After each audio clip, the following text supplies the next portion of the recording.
What if I told you the only band that didn't really fake it in the 80s is still here? While others collapsed under makeup, machines, or money, Tesla never stopped plugging in and playing for real. Here's how a bunch of Sacramento nobodies outlasted a genre and outworked a decade. Like, subscribe, thank you. And Tesla came out of Sacramento with no polish, no posing, just denim, distortion, and a blues-driven punch. They broke through at the peak of hair metal, but nobody played by its rules. No makeup, no choreography, just raw songs and sweat. While the others were chasing trends, Tesla carved their own lane, and fans really stuck with them. Tesla rose fast in the late 80s with platinum albums and sold-out arenas. And when grunge hit and wiped out their peers, Tesla didn't fold. They toured, they wrote, they adapted without compromise. Through lineup changes and industry shifts, one thing kept them grounded: authenticity. That and the drive of 5 guys who earned every fan the hard way. Tesla's story does not start with Flash. It starts in 1981. 2 kids, Brian Wheat and Frank Hannon, playing their guts out under the name City Kid. No fame or hype, just the pure grind. It was messy, unstable, and full of dead ends, but it was real.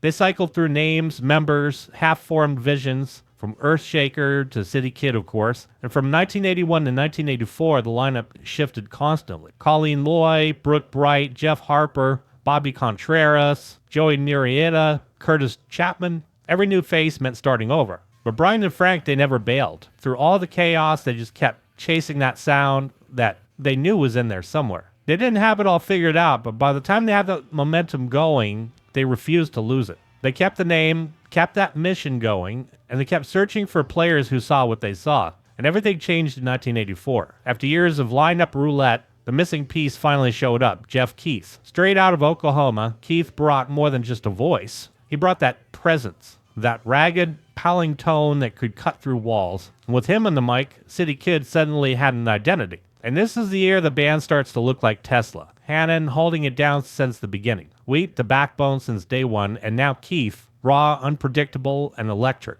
The foundation was finally set. And then came Tommy Scutch, loud, fast, razor sharp. His playing was like a switchblade in a thunderstorm. And while Frank leaned into that soulful bends and bluesy grit, Tommy really brought that edge. And together they built the twin guitar engine that would drive this sound from here on out. So now the pieces are locking in. Contreras still held down the drums as the band tightened up, but the final shift came in '85 when Troy Luccketta stepped in. Troy wasn't just a fill-in, he was a total game changer. And his arrival gave the band a heavier groove, much sharper dynamics, and a serious upgrade behind the kit. Contreras kept that beat through the early chaos, but Luccketta really completed the puzzle. Now it was real. Jeff Keith snarling up front, Hannon and Scutch trading sparks, Wheat locking down the low end, and Luccketta driving the whole thing forward. This was the classic lineup for Tesla. And right before they hit the studio in '86, the final switch flipped. City Kid was gone. On the manager advice, and with a legal shadow looming from another band with a similar name, they rebranded, and they chose Tesla.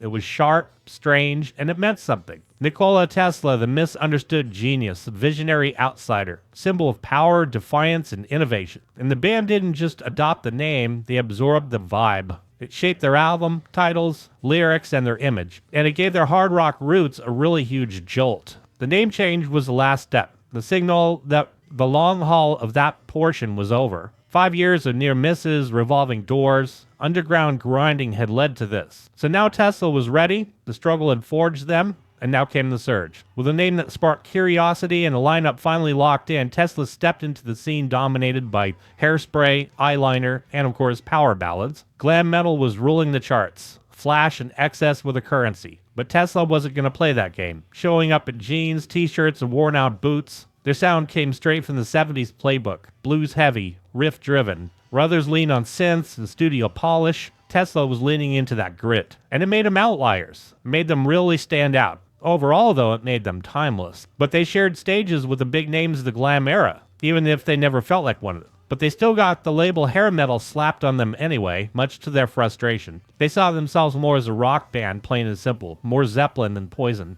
And over time, that resistance to conform would actually become their signature. And Troy Luccketta would later shrug off the glam metal tag, but in the moment, the difference mattered. They weren't here to play dress up, they were here to play loud, and they were just getting started. Tesla's debut hit like a live wire. Mechanical Resonance dropped in 1986 on Geffen Records. It was no soft launch, it was a full-blown declaration. Produced by Michael Barbaro and Steve Thompson, the album roared out of the gate and climbed to number 32 on the Billboard charts. And for a debut, that was considered pretty darn explosive. And the songs really did the heavy lifting. Modern Day Cowboy blasted through the noise, those snarling riffs and no-nonsense swagger, laying out exactly who Tesla was and who they weren't. The cover of PhD's Little Susie turned into a surprise hit, catchy, quirky, and radio-friendly, but without losing any bite. And the real weapon was the road. Tesla toured like they had something to prove, and they certainly did. They locked down prime support slots with heavyweights, from David Lee Roth to Alice Cooper.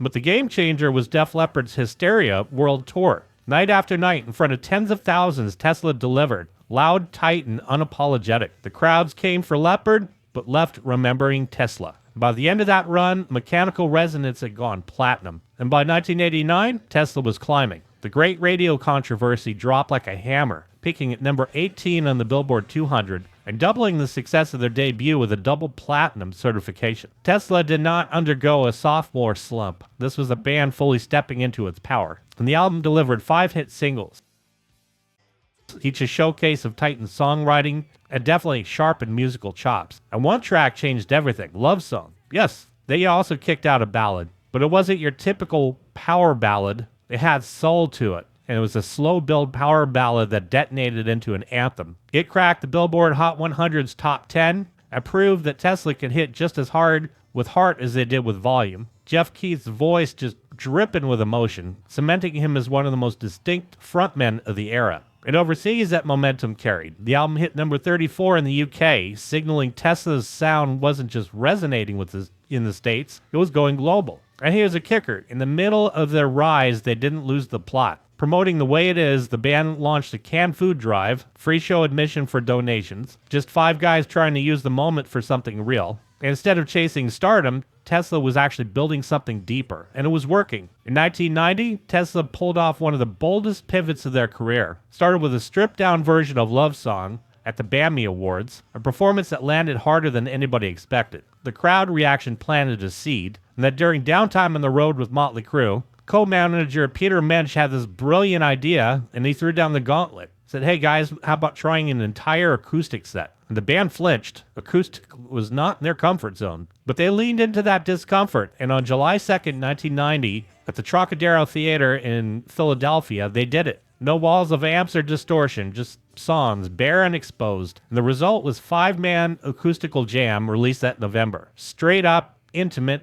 it captured the band's chemistry in real time. There was just one little thing. Brian Wheat's acoustic bass didn't record cleanly, so he had to go back in and recut his parts. That was the only fix. But the rest was exactly what the audience heard that night. And though it was a huge risk, 5-man acoustical jam landed like a revelation. The album mixed unplugged takes of Tesla's own catalog with a handful of covers, none more impactful than Signs, originally by the 5-man electrical band. Tesla's version totally resonated. It exploded, climbing number 8 on the Billboard Hot 100 and becoming the band's highest charting single. And to this day, we still hear it on the radio a whole hell of a lot. For those who listen to the radio anyways, or whatever it is you happen to stream on. The record peaked at number 12 in the US, went platinum, earned a gold certification in Canada, and it was less about the numbers and more about proof that Tesla didn't actually need volume to matter. They could strip it all back and still hold a crowd in the palm of their hand. And Frank Cannon laid it all out. Acoustic and electric guitar, bottleneck slide, blues harp, piano, organ. Brian Wheat held it down with that Hofner bass and keys. Tommy Scutch switched between 6 and 12-string guitars with ease. And this was long before Unplugged actually became a buzzword. Tesla showed what it looked like. And this really helped kick off the trend of the Unplugged stuff to come later. And riding high off their acoustic breakthrough, Tesla plugged back in. Psychotic Supper dropped on September 10th, 1991. Same production duo.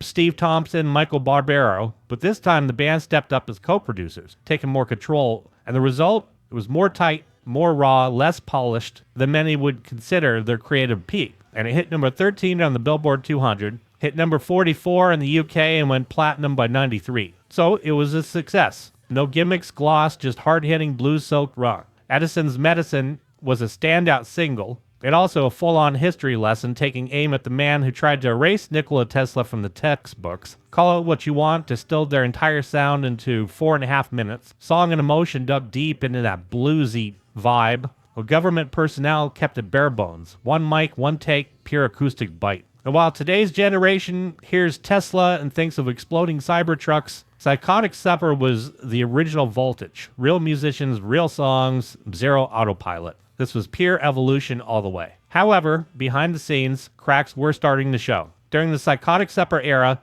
bassist Brian Wheat faced a brutal battle with anxiety and panic disorder, something that he actually didn't hide. And so in the album credits, his role was listed with brutal honesty. Brian Wheat, bass, backing vocals, and nervous breakdown. Is a bit of a way to lighten it up a bit with a bit of humor, and to also give him credit for going through what he went through in order to help with the completion of the album. But the pressure of constant touring, rising expectations, internal strain was taking a toll. And for a band that always thrived on raw honesty, this was kind of the cost. Terry Thomas, known for his work behind the boards, stepped in briefly during the sessions, adding keys, but never staying long enough to really become a part of the machine. Just a passing presence during the time when the band was pushing forward musically, but beginning to buckle personally. The song still hit hard, but it was the cost of keeping it together that was starting to pile up. And by 94, the ground had shifted. Grunge and alternative rock had taken over. Bands like Tesla were suddenly fighting for oxygen. That year, they released Bust a Nut, their fourth studio album, and hit number 20 on the Billboard 200. Solid chart position, but something was off. Sales stalled at 800,000. For the first time, a Tesla record missed platinum. And Brian Wheat later said that the title was almost too perfect. It shouldn't have been Bust a Nut.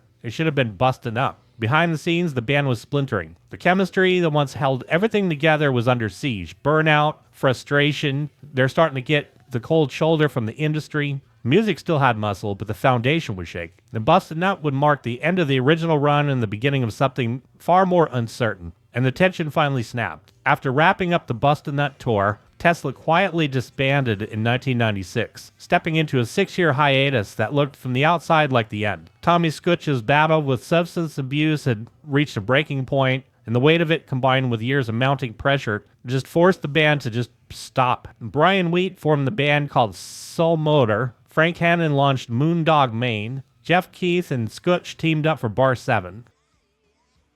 Troy Luccketta stayed close to home, lending his skills to local projects. But then what did Jeff Keith do? He went from arenas to DJing at a strip club. And that's not a punchline, it's the reality when the machine shuts off and the checks stop coming. And in 95, Geffen released Time's Making Changes, the best of Tesla. Basically a postscript, or a tombstone. And for a while, it looked like that would be the final word. But the 2000s gave Tesla a second wind. After 6 years apart, they reunited in 2000, not as a nostalgia act, but as a band picking up where they left off. Chemistry was fully intact, the fire was real, and the tour that led to Replugged Live proved that they never lost the spark at all. In 2004, they dropped Into the Now, their first studio album in a decade, debuting at number 30 on Billboard, still relevant and pushing forward. But then in 2006, Tommy Scutch left for good. And Tesla didn't stall, they just found his replacement online. Dave Rude joined through a screen and landed like a lifer, making his debut on 2007's Reel to Reel,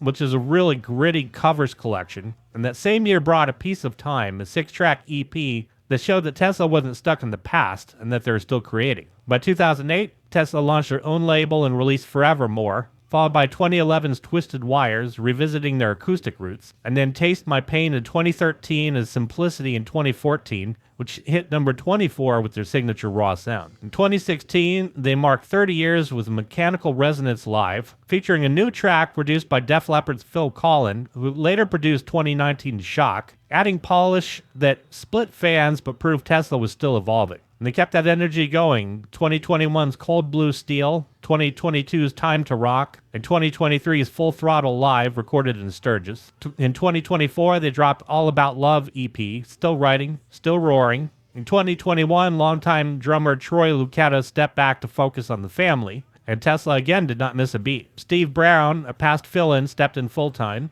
And currently, no farewell tour or exit plan in the works. Jeff Keith says as long as his voice holds up and the band's healthy, they're not going anywhere. They've expanded their Las Vegas residency and continue a heavy touring schedule. And what really sets Tesla apart now isn't just their staying power, it's their principle. In a world of backing tracks, Tesla plays it live. No machines or tricks, just five guys laying it down every single night. They never chase trends, instead building everything on sweat and honesty. No cash grab greatest hits packages, or recycled singles. 40 years in, through lineup changes, industry shifts, personal battles, Tesla endures. Not because of hype, but because of belief. Belief in the music, in the work, and in doing it their own way. To my subscribers, thank you so much. You friggin' rock. If you haven't had a chance to subscribe yet, break out that Tesla coil and fry the living crap out of the subscribe button. Chuck in the like button for good measure. Join the family, and I want to thank you so much for watching.